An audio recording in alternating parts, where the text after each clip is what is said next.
My nephew, Kevin Gallagher, and I left Truth or Consequences Friday around noon. As you can see, it was t-shirt weather. The forecast was for snow in Unit 9, our hunting area northeast of Grants, New Mexico. We had no idea what we were in for. Kevin had rented a four-wheeler in Las Cruces, so we loaded up with our tent and other camping stuff and headed north. Turning west, a little south of Albuquerque, we entered beautiful Red Rock country, very different than the desert to the south and east. This was home to the Acoma and Laguna pueblos, now home to their casinos. We drove through the town of Grants, picked up a map at the ranger station, and found a place to camp at about 9,000 feet, just north of the 11,000-foot peak of Mount Taylor. Temperatures were in the teens, but windless and at least bearable. We arrived shortly before sunset and quickly set up the tent, built a fire, and cooked supper.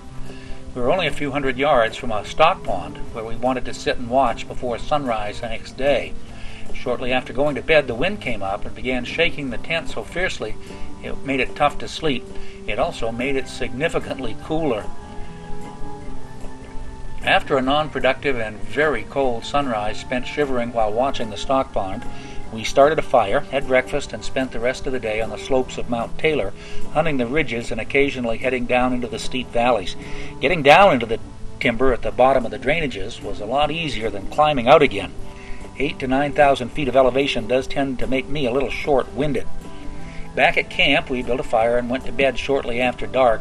The wind was brutal, blowing snow under the rainfly and dusting our sleeping bags, filling Kevin's boots.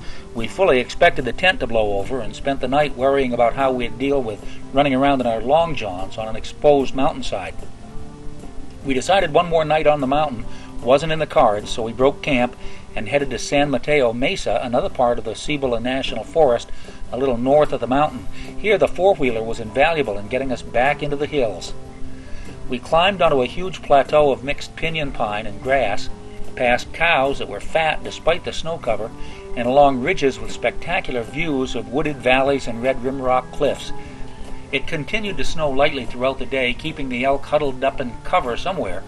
But as the afternoon wore on, we eventually crossed some elk tracks and spent the afternoon following sign around the mesa top.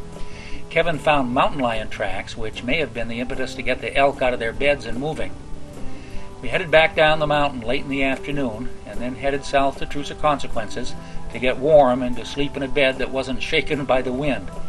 No elk on this hunt, but maybe next year. We'll try to hunt a little earlier in the season when elk and uncles move around a little better.